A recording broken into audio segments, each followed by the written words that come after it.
వారని ఇప్పుడు 10 రోజుల పేరుతో ప్రజలను మోసం చేస్తున్నారని మంత్రి సీతక్క విమర్శించారు. దీక్ష దివస్ పేరుతో బీఆర్ఎస్ నేతలు డ్రామాలు ఆడుతున్నారని ఆరోపించారు. బీఆర్ఎస్ అధికారంలో ఉన్న 10 ఏళ్లలో రాష్ట్రంలో చేసిన అభివృద్ధి ఏంటో దీక్ష దివస్లో చెప్పాలని డిమాండ్ చేశారు. శనివారం నాంపల్లి కోర్టు వద్ద మంత్రి సీతక్క మీడియాతో మాట్లాడారు. కాంగ్రెస్ ప్రభుత్వం అధికారంలోకి వచ్చి 2 ఏళ్లైనా ప్రజల కోసం ఎన్నో సంక్షేమ పథకాలు అమలు చేసిందన్నారు. పలు ప్రాజెక్టులు పెట్టుబడులు రాష్ట్రానికి తీసుకొచ్చామన్నారు. వీటిని ప్రజలకు వివరించేందుకు తాము 10 రోజుల పాటు కార్యక్రమాలను నిర్వహిస్తున్నామని, వాటిని అడ్డుకునేందుకే దీక్ష దివస్ 10 రోజులు చేయాలని బీఆర్ఎస్ నేతలు కుట్ర చేశారని మండిపడ్డారు.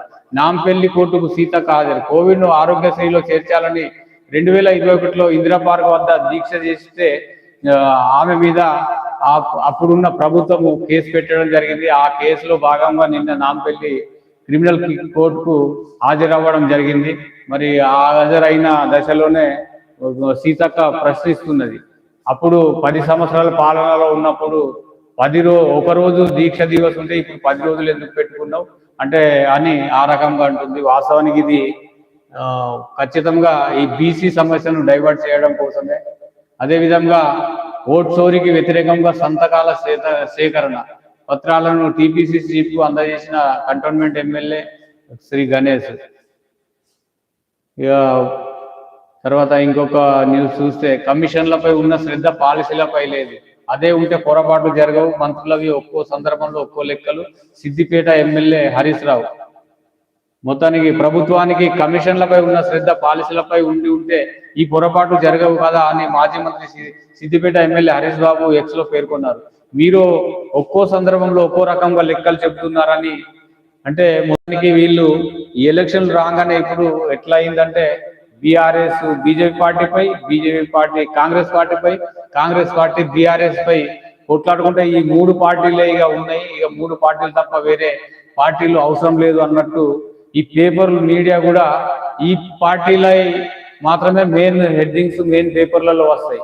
ఎందుకంటే ఇప్పుడు వేరే కొత్త పార్టీలు వాళ్ళ కార్యక్రమాలు ఇంత చిన్నగా ఎక్కడనో డిస్ట్రిక్ట్ ఎడిషన్లను ఎక్కడనో చేస్తారు. ఎందుకంటే ఈ పార్టీలు ఈ ప్రధాన పత్రికలు కూడా ఖచ్చితంగా ఒక్కొక్క పార్టీకి ఒక్కొక్క పత్రిక అనుకూలంగా ఉంది. ఏ పేపర్ చూసినా అదే రకంగా ఉంది. చాలా తక్కువ పేపర్లు మాత్రమే నిజమైన సమస్యల కోసం కొట్లాడే వారి కోసము చేసే పత్రికలు చాలా తక్కువ ఉన్నాయి.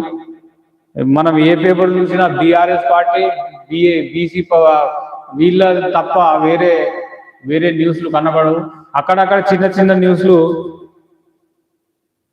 ఇక్కడ ఒక న్యూస్ చూడొచ్చు. తిరుగుబాటు ప్రదర్శనలో పాల్గొన్న ఎంపీ కృష్ణయ్య, అరుణ్ కుమార్ తదితరులు. ప్రభుత్వానికి నియంతృత్వ పోకడ. బీసీ రిజర్వేషన్ల విషయంలో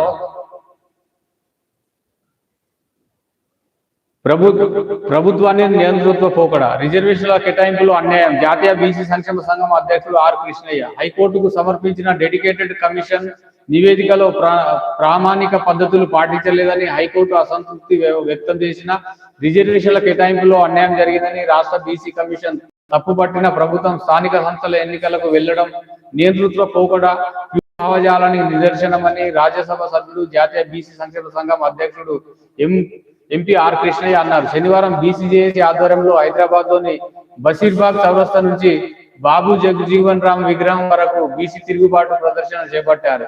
ఈ భారీ ప్రదర్శనకు జిల్లపల్లి అంజీ మోడీ రామ్దేవ్ అధ్యక్షత వహించారు. ఈ సందర్భంగా ఆర్ కృష్ణయ్య మాట్లాడుతూ ప్రభుత్వం వెంటనే ఎన్నికలను వాయిదా వేసి 42% బీసీ రిజర్వేషన్ల అమలుకు చర్యలు చేపట్టాలని డిమాండ్ చేశారు. బీసీ సంక్షేమ సంఘం జాతీయ కోఆర్డినేటర్ డాక్టర్ అరుణ్ కుమార్ మాట్లాడుతూ ప్రభుత్వం ప్రజలకు మేలు చేయాల్సింది పోయి రాష్ట్ర ఎజెండాలతో కీడు చేసే పనులను చేపడుతున్నదని ఆరోపించారు. కార్యక్రమంలో రాష్ట్ర బీసీ కమిషన్ మాజీ చైర్మన్ డాక్టర్ వకులభరణం కృష్ణమోహన్ రావు, మున్నూరు కాపు మహాసభ అధ్యక్షుడు కొండ దేవయ్య, బీజేపీ ఓబీసీ మోర్చా అధ్యక్షుడు ఆనంద్ గౌడ్, బీసీ సంఘం నేతలు రాజేందర్, అనంతయ్య, భీమరాజ్, లింగయ్య తదితరులు పాల్గొన్నారు.